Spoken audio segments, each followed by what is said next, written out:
Howdy folks, thanks for stopping by Messier Gaming. Today we'll be talking about this month in gaming for October 2021. First off, just want to talk about some ground rules that we're going to have going forward, talking about upcoming game releases. We'll really not be talking about remasters of games, and that's because most of them don't have a lot of actual gameplay updates and are mostly just graphical skins overlaid on the original gameplay. So there's not much to talk about in terms of a good game or a bad game there, unless they really are bad. And I don't like being that negative. And we're also going to be ignoring most of the sports games as well, like NBA 2K or NFL, anything like that, because they don't usually improve their systems and they just repackage their game year after year. Before we get too into the weeds here, I just want to thank everybody for liking, commenting, and subscribing to help the channel grow. I seriously cannot express enough how much the support means to us. Some moderately exciting news. As a celebration for us breaking 200 subs this last week, we're going to be starting a Discord server for Messier Gaming. It's going to be full of memes, good times, community. People will be able to request topics for us to cover, things like that. So anybody's welcome to come by, and we really hope you take advantage. We had all sorts of interesting gaming news come out this last month, like the NVIDIA GeForce Now leak, which had a lot of potential leaks for new PC games that might be coming out. I did analyze the topic in depth. I'll leave a link for the video right here in the notes. Another piece of big news is the Mario movie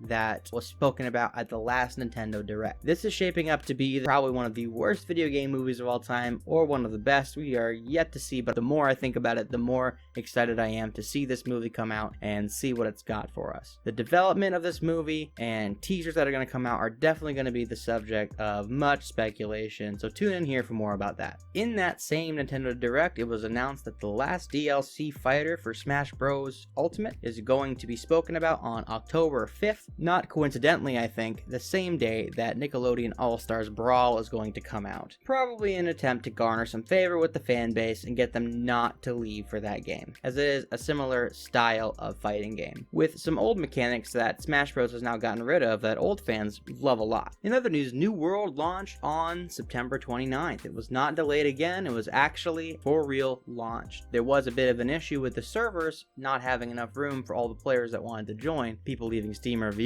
saying that they're in position 12,000 in the queue and their average wait time might be 101 hours. It seems to be a general experience that during peak times there's like 5,000 players in the queue. One person even going so far as to say that they're convinced that the queue times are a way to stretch the play times to 2 hours so they can't refund it. As far as gameplay goes, people actually seem to be enjoying it quite a bit, which is a good sign. So hopefully Amazon with their AWS, the biggest server farm in the world, can figure this problem out and get the game moving again. Because it would be really good to see a Western-made MMO actually succeed in the market. And many people do believe that this is Amazon's last chance at getting games out there. I also want to talk real quick about V Rising, a PvE/PvP vampire open world game. It looks like it's going to be super cool. I did sign up for the beta, so if I do get contacted about it, I will be making a video about that and showing you all what my first impressions are. Alright, into the meat of this, going into October. For week 1 on October 5th, starting off, we'll talk about Hell Let Loose. It's actually going to be a re-release for the PlayStation 5 and the Xbox Series X, and it has been leaked that it might be the free PS Plus game for October for PS5s. And that leak was from a reliable source, so I would expect that to be told true. Another really cool looking game to look out for is on October 5th, Jet the Far Shore. It's going to be a PlayStation exclusive on last gen and current gen. It looks to have pretty unique gameplay mechanics, very exploration heavy, no combat in it, but it doesn't look like the game is going to suffer from that. It actually looks very entertaining and pretty beautiful, to be honest. Same day, October 5th, Nickelodeon All-Star Brawl is going to drop on every single platform there is at the moment except for Mac. Hard to tell if this is going to be a good or bad game at this point, as gameplay looks to be sort of silent. The developers saying things like they're going to be adding voice acting in the future, which might result in kind of weird gameplay, but time will only be able to tell if that's true or not. I would say definitely look at some gameplay and some reviews of this game before you pick it up. Again, on the 5th as well, the last DLC for Super Smash Ultimate should be spoken about in a Nintendo Direct, so that will be very exciting to see what we're gonna finally get. There's been lots of speculation, including one for Sora from Kingdom Hearts from a leak from way back in July, and a lot of the community is starting to believe that one, so it'll be interesting to see how that plays out. On the 7th, Far Cry 6 will release. Now, this is another Ubisoft game, so we should be careful about the release date it's going to come out in. Definitely would recommend waiting for a couple reviews, maybe watching some gameplay videos and seeing how the performance runs, and in general how the story is going to be. And that's going to release on pretty much every platform out there right now, including Google Stadia. And last for week 1 on October 8th, Metroid Dread, coming out for the Switch. This one looks pretty exciting, although we have seen minimal gameplay for this, so again, this is one of those I would wait for a review or check out some gameplay footage before you pick it up. Though, if you're into Metroidvanias, this might be a perfect pick for you. To avoid in this week, as always, FIFA, any sports games like that are unlikely to be improving iteration to iteration. Week 2 is going to come out hot, October 12th, Black for Blood, on every console but Switch.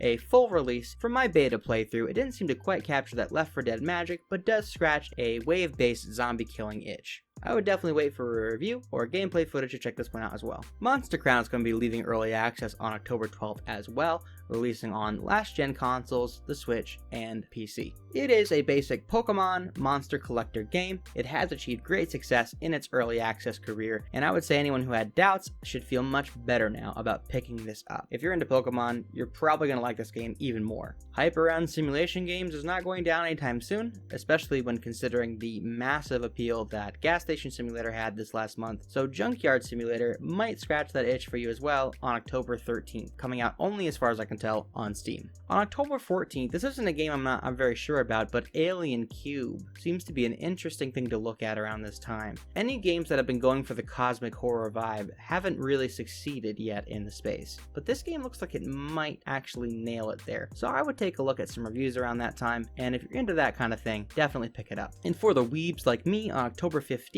Demon Slayer The Hinokami Chronicles is going to be releasing on last gen and current gen PlayStation, Xbox, Switch, and the PC. Looks like it's going to follow the first part of what the anime has covered so far, and with these anime games, it might go a little further, so beware of spoilers if you pick it up. Week 3 is going to start off with the House of Ashes from the Dark Pictures anthology. This might be familiar to you, starting with the Man of Medan. And basically these are a Choices Matter horror game where you control a group of people, and they do have a little bit of a unique take on it by making it co-op. Their second game, Little Hope, did receive worse reviews than the first game, was a little bit more lackluster to say the least. I would say if these games are your cup of tea, you'll already know it and you'll know to pick this up. If not, and you're thinking about it, I would just wait for some reviews. Battlefield 2042 was going to be releasing on October 22nd, however they did put out a notice that they're going to end up delaying the game until November 19th. This is a good sign overall, I think. It means that they really want the game to release in a good state. If you're looking for that next big shooter that isn't COD, this is going to be one to keep an eye out on, and hopefully we all are glad that it's going to be delayed and getting a little more polished before it's released, even if waiting is a bit of a bummer.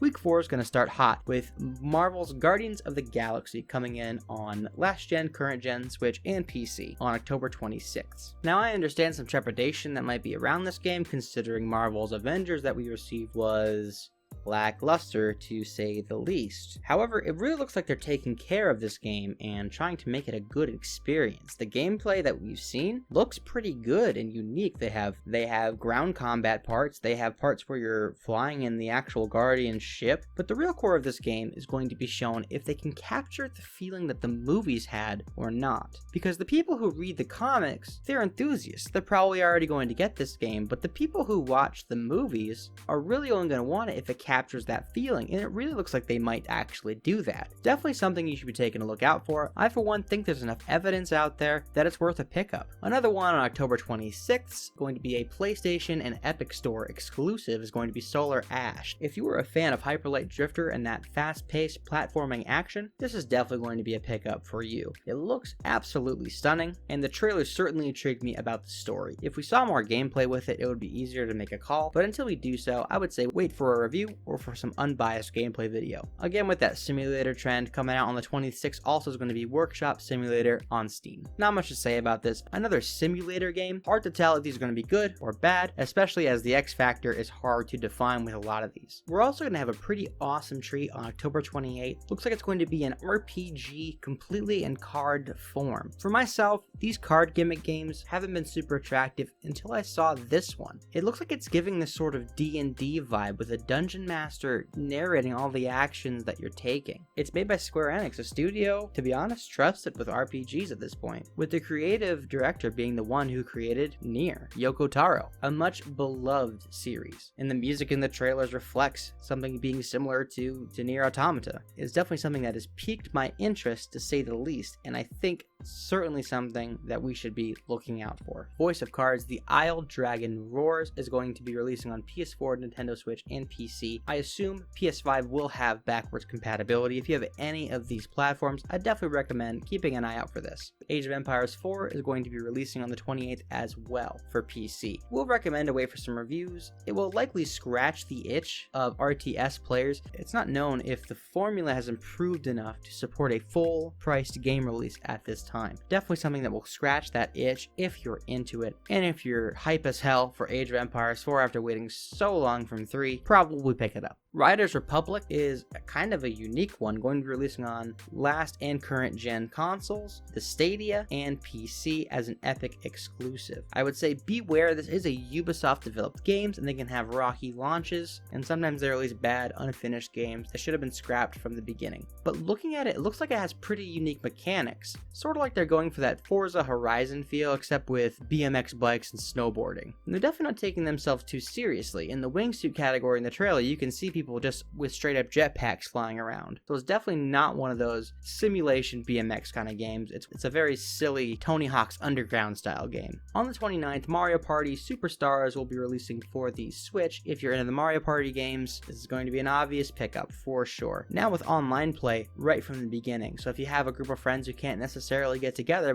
but they all got Switches, you can still have fun and ruin all of your friendships at the same time. That's going to be about it for this month in gaming.